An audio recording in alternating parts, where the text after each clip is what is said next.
Time Chronicles, Time Runners, by Roderick Hunt, Alex Rachel, and David Hunt.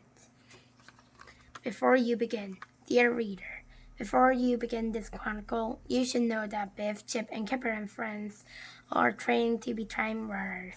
They're based in the Time Vault, a place that exists outside time. Their mission is to travel back in time to defeat the Byrons. Byrons are dark energy in human form. Their aim is to destroy history and so bring chaos to the future. The Time Runners have to be brave and self-reliant.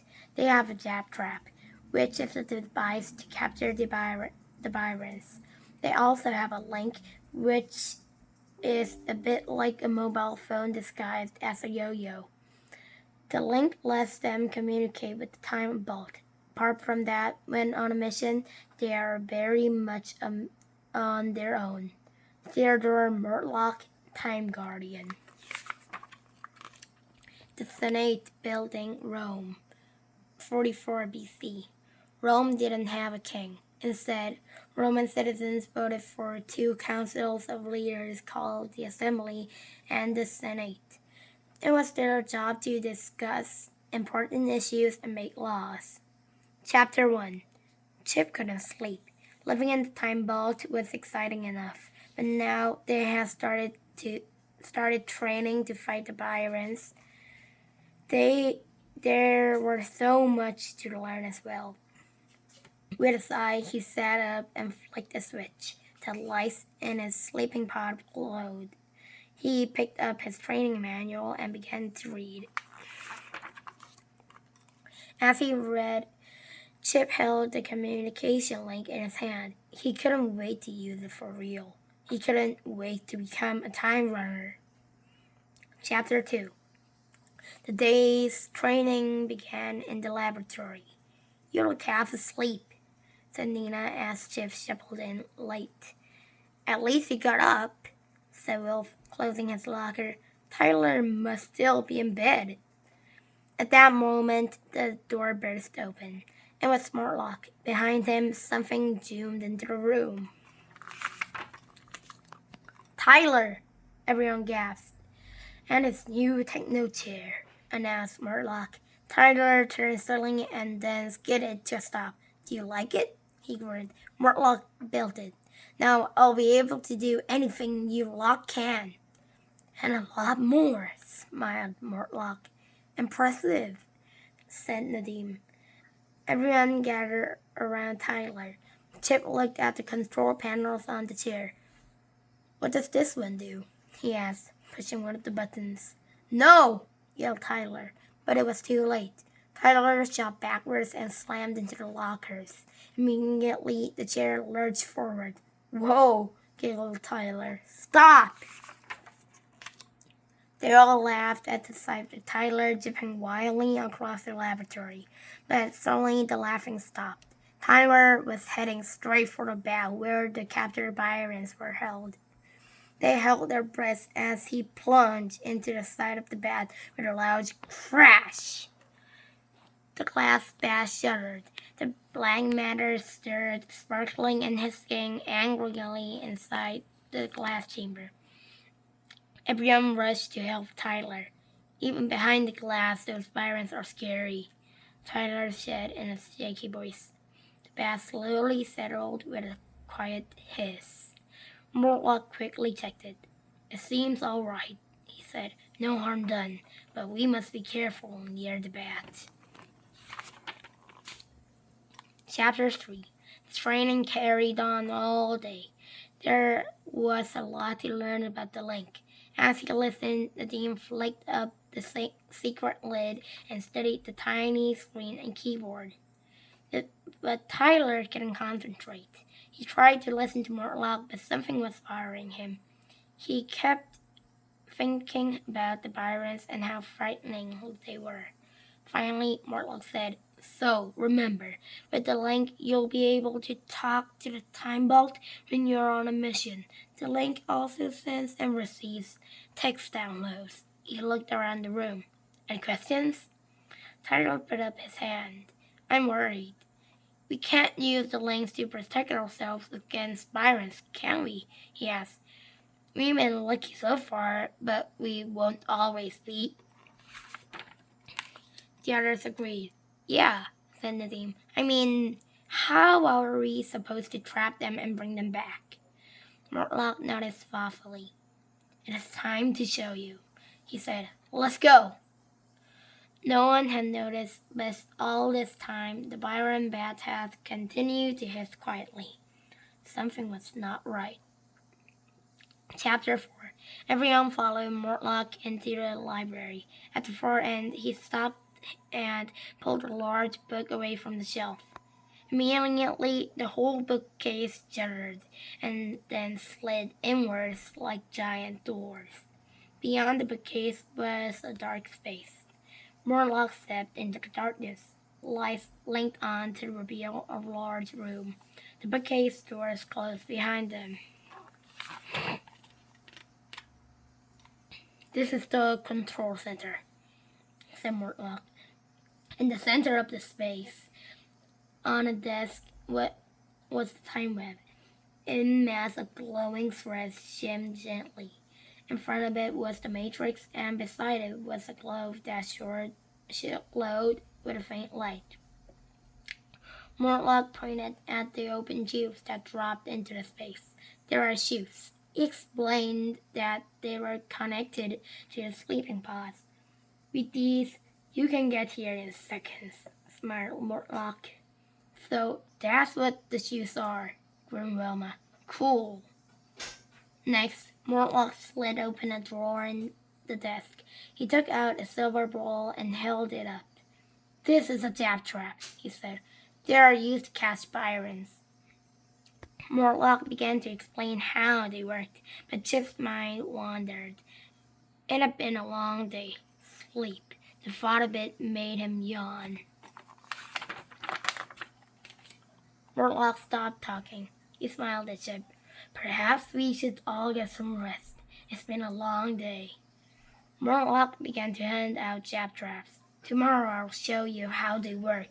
For now, take them with you and get used to them. Look at the section on jab traps in your manuals. Meanwhile, back in the laboratory, the Byron bat continued to hiss. Chapter 5. Even though Chip was tired, he still couldn't sleep. He lay in bed reading. Eventually, he fell asleep, still holding the manual. A voice jolted Chip from his deep sleep. Chip took control immediately, it barked. It came from the speaker in his pod. He had overslept. He was late for training again. Chip scrambled to the chute. He hadn't used it before. Here goes, he thought, and launched himself down it. He landed with a loud thud in control. So glad you can join us, laughed Mortlock, but something was wrong. Chip was in pain. He had twisted his ankle. You better rest it, said Biff. Hey, Chip, I'll give you a lift back to your pod, said Tyler. Hop on. Chip climbed onto the techno chair and the Tyler spun it round. But as they headed out to the library, there was a grinding sound. Smoke billowed from under the chair and stopped suddenly. Oh no, said Tyler. Mortlock studied the techno chair's motor. It may take time to fix, he tutted. I'm sorry, said Tyler. It must have been damaged when it crashed into the bat. Don't worry, smiled Mortlock. I'll put Chip back to his pod. Then I'll take the chair to my workshop and try to fix it. The rest of you stay here. Use the time to study the time web. He pushed Chip out into the library, and the bookcase doors closed behind them. Chapter 6. They looked at the time web in silence. It's like a map, Wilma suddenly said. A giant map of history. Every point of life is a moment from the past. Every moment affects the next right up to the present, added Nina. The time web stirred. A point of light suddenly turned black, sending a pulse of darkness towards the edge of the web. They watched in horror. Is it a Byron attack? Asked Kipper. Now what do you do? Tyler tried to call Mortlock on his link, but there was no answer. We have to do something, said Biff. Tyler peered into the globe next to the Matrix.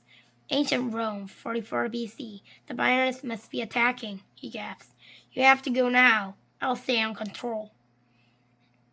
They stepped into the portal, and in a few head-spinning seconds, they had arrived. Within a moment, Tyler had contacted them on the link. What can you see? Uma whispered into her link. Early morning, a quiet street. Tall buildings like blocks of glass. A large marble building with tall columns covered in scaffolding. Looks like it's being rebuilt, added Biff. Tyler had done some research in the library. It's the Senate building, he said. In 44 BC, the Senate was closed for repairs. What's the Senate? Asked Kipper. It's where the Roman government, the senators, met, said Tyler. He quickly looked in a book. Oh no. What is it? Asked Nina. 44 BC is when the leader, Julius Caesar, was assassinated by some of the senators. At that moment, a man turned into the street and walked quickly towards the Senate. Wait, whispered Nadim. He looks important. He's wearing he hesitated. A toga, interrupted Wolf. We did this at school. He could be Julius Caesar, gasped Kipper. Possibly, said Tyler, but it is more likely that he might be a senator. Suddenly, from the shadows, a rough man leapt forward and dashed after the senator. He's going to attack him, gasped Biff. Supposing he's a Byron? What if that man is Julius Caesar? I'll use my jab trap. Wait, said Tyler. You have to be sure it's a Byron. You must not get involved otherwise. Just wait. Chapter 7. Chip woke with a start. Over the pod speaker, he could hear a Fluffy barking. He hobbled down the slope to level 1. It sounded as if Fluffy was in the library. Why hadn't the others heard him? As he pulled open the library door, his blood froze. He saw a swirling mass of darkness. It was ripping the library to pieces. It could only be a Byron. It must have escaped from the bed in the laboratory. Meanwhile, back in ancient Rome, we must stop him, said Nina, before it's too late. The rough man caught up with the senator, grabbed hold of him. He has to be a Byron, cried Biff. She held up her jab trap. Tyler, answer me. I'm going to launch it. But we have to be sure, gasped Wilf. Biff held her breath. I got one chance, she thought. At the same time, in the time vault, as fast as he could, Chip linked back up to his pod. He had to think quickly. He spoke into his link. Is anyone there? Tyler answered. Chip, I'm at control. We have an emergency and... Chip interrupted him. There's a Byron in the library. He must be trying to get into control. Are you all safe? Can the Byron get to you? Tyler was scared. He unlocked the bookcase doors, but on the other side he could hear flashing sounds. If the Byron got in, they were finished. The Byron would destroy the time web. From the library came a loud thud. The bookcase doors shook. Tyler spoke to Chip urgently. I can't move quickly without my chair. The others are out in the time web. I don't know where Mortlock is. Call them back, yelled Chip. Now! Back in ancient Rome. Just as Biff was about to throw her jab trap, the rough man pulled the senator backwards. From the roof of the Senate, a huge block of stone crashed to the street where the senator had been a second earlier. A man had saved the senator's life. Biff and the others had got it wrong. The demon looked up at the roof. A shadowy figure stared back. Byron! Nadim shouted. Biff threw her trap. Everyone's link budged.